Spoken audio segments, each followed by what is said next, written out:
I want to talk about this story with Jack White. And the first thing I want to say is it's very strange to me that Variety didn't include Joe Rogan's name here because they had an excellent opportunity for clickbait. Jack White slams disgusting Mark Wahlberg, Mel Gibson, and more for interacting with fascist, racist piece of S, Donald Trump. Okay, here's the post. Official Jack White. He disabled, I think he disabled comments. Anyway, he says, anybody who normalizes or treats this disgusting, fascist, racist con man, disgusting piece of ish, Trump, with any level of respect is also disgusting in my book. That's you, Joe Rogan, you, Mel Gibson, you, Mark Wahlberg, you, Guy Fieri. This is a statement from me, not a discussion, debate, Jack White III. Well, Trump derangement syndrome is back in full swing as we gear up for 2024. How excited are you guys for this? You would never see this, like if Joe Rogan shook Obama's hand, you would never see the reverse of this. Right. No one would even bat an eye. Do you think any of them would be like, Obama talks to conspiracy theorists and misthink a peddler Joe Rogan? Like, do you think there'd any be pushback for Obama? Because I feel like for a while people really doubted Joe Rogan. Let's never forget the COVID era. Probably not, because pretty much everybody loves Joe Rogan in this political arena, and then everyone else loves Obama. So, and then the press simps for Obama. So I would imagine they wouldn't go hard. There wouldn't be anyone to go hard against them. This is like this Jack White man. Like he's not punk. This is like him thinking he's punk rock when he's 58 and afraid of somebody. Yeah. Like, I think it's weird to be like, I'm going to publicly tell you my opinion, but I don't want anyone to comment on it. Like, you should just keep it inside your head then.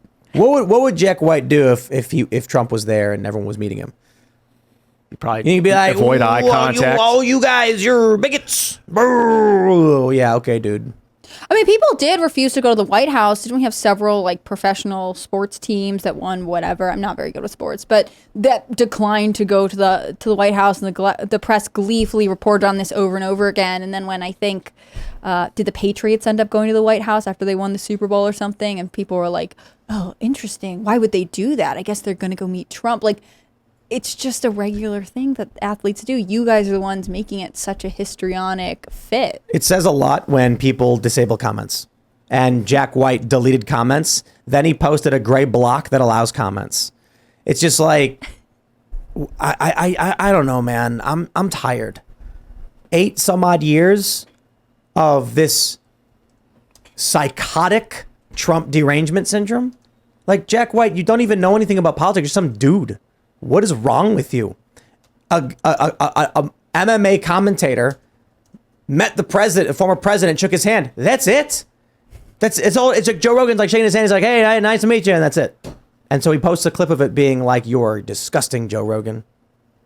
I mean, the other thing is, like, if he had seen Trump, he would have walked away uncomfortably. Like, he wouldn't have confronted Trump about it. He someone who's acting like this, I don't think has the courage to like publicly reprimand this apparently terrible person. So I don't really understand what this person's point is. Like, let everybody like Trump who likes him, and if you don't want to talk to him, don't freak out. Isn't it interesting that Joe Biden is facing a primary? He's the incumbent. It's hard to wrap your mind around. It seems crazy to me. I really thought they would have announced that he was not going to run for a second term because he is so clearly unable to operate in a healthy and functional manner. Yeah, that's part of this like arrest whistleblowers and then let them out later thing. Because like while the person's in power, they want the whistleblower to go away. And then later when they're out of power, they're willing to let them out. But I think that the Bidens are afraid that if they get ousted, there's going to be a lot of like peering into their finances. And that could be very bad for the family. I just mean in terms of the level of hatred for Donald Trump, this like psychotic fury at him, and at the same time, the indifference and the disinterest in Joe Biden. It's like even the people who hate Donald Trump care more about Donald Trump than any Democrat cares about Joe Biden. To the point where there's actually a predicted market with other people who might win the Democratic primary, despite the fact we don't know if there will be one. And Joe Biden, the incumbent, has announced he's running again. There is still a chance he doesn't. Most people, I think, in politics are probably assuming he's not going to, even though the prediction markets are saying he's going to. It just feels like the system is done. Yeah, I don't get the Trump stuff hate. really, like, I get, like, even from that perspective of, like, he's dangerous. It's not that bad. He was never that bad. He was just kind of annoying. I guess the people that are just, like, easily swayed get very afraid at the thought of, like, losing out or And he was built to be this terrible monster. I mean, the media and his opponents really made Trump this larger than life figure that represents all evil. I mean, it was like the term never Trumper existed for a reason. He was absolutely the epitome of everything you couldn't let happen to the country. I mean, obviously I don't believe that, and I think that's kind of a hysterical position to take. But, you know, to Tim's point, there was an NBC poll that said half of all Democrats think Joe Biden is too old to run, yet they still dislike Republicans more. Like, none of it makes sense. They don't like their own candidate. They don't believe they don't believe their incumbent. They only have hate. Exactly. It's all bitterness.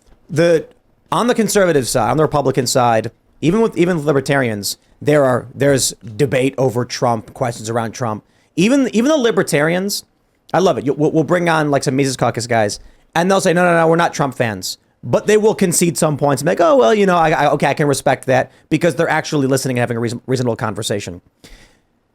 Republicans, right now, you've got the DeSantis camp. They hate Trump. The Trump camp hates DeSantis. And that's like normal primary banter and bickering and stuff. But Donald Trump, you've got people who love him and support him. People who are like, well, you know, he's the best we can get. People who are slightly indifferent. The Democrats, for the most part, overwhelmingly, don't have anything positive to say about any of their candidates. The people who are praising RFK, us. We are the ones praising RFK and he's a Democrat. The Democratic Party and the corporate press despise him. They rag on him all day. Joe Biden is mocked relentlessly, still defended to a certain degree in the corporate press, but no sane human is going outside being like, woo, Joe Biden.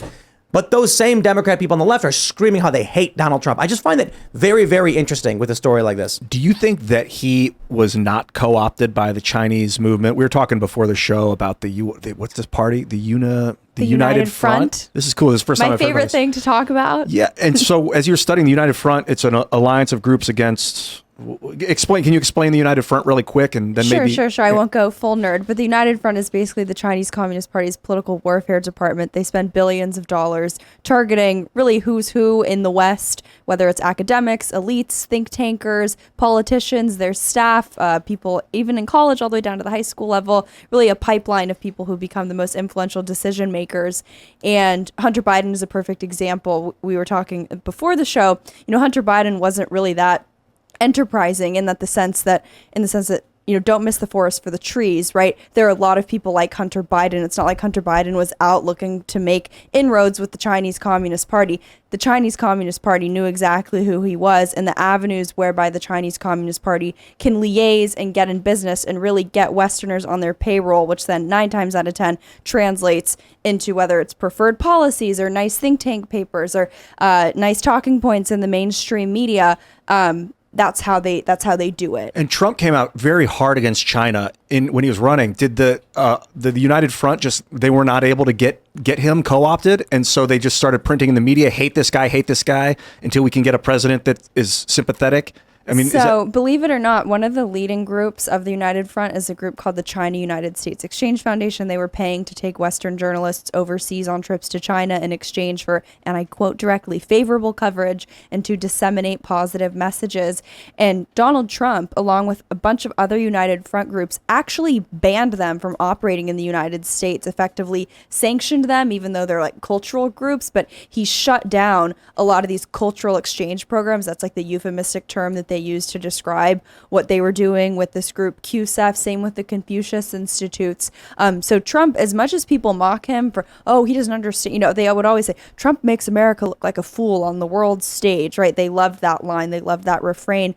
His understanding of Chinese Communist Party influence, and a lot of that you can chalk up to the wonderful people who were in there and around him, people like Peter Navarro, who really got Chinese Communist Party infiltration. But for someone who studied this, and my career has been in this, he really attacked them with a level of nuance that you've never seen from anyone. But I will say on what Jack White said, which I do like his music, but it's okay. It throws me back to like 2016, which isn't necessarily a good thing, but I think that sort of gives an interesting insight to the mind of the like typical, you know, Trump derangement syndrome NPC type character. In other words, not that you always see anti-Trump stuff, but what he said, the racist, sexist, fascist, like that's so 2016 playbook. And it's obviously all grandstanding, right? He's like hoping to genuflect and have people say, oh, you're so wonderful, even though he turned the comments off. But it's almost like now that Trump is back in the news cycle, he's running again and he's looking like the strongest candidate to emerge. It's like in their NPC mind, it's like muscle memory, right? It's like, must start attacking Trump again, must start going after him. Oh, what are the words that I've always used to describe him? Fascist, racist, sexist. So in some ways, I think it sort of shows that like Trump is under their skin, always has been. And after all this time, after all the 8 years, all the investigations and Russia collusion hoaxes and everything that they were going after him for, the best that they still have to attack him is that he's a racist, fascist piece of, homophobic, bigot, xenophobe. Did come they on, throw get that more one in? creative. Xenophobe We're at takes least too long to better say. with our critiques. Like we're so good. Well, there's real they have to critiques. indict us, right? When we're whistleblowers, like they have to go after us, like with the DOJ. All they say against Trump's like, oh, he's racist. A racist Nazi. When you were saying the NBC, I think you were talking about NBC NBC poll. I thought you said NPC poll. So if someone could doctor that up, the NPC meme, just change the B That for would a be P. even funnier if the actual NPCs were like, NPC. he's probably too old. Anyway, so no Republicans. Thanks for watching this clip from the Timcast IRL podcast. Hang out with us live Monday through Friday at 8 p.m. and become a member over at timcast.com for uncensored, members-only shows exclusive. Thanks for hanging out, and we'll see you all next time.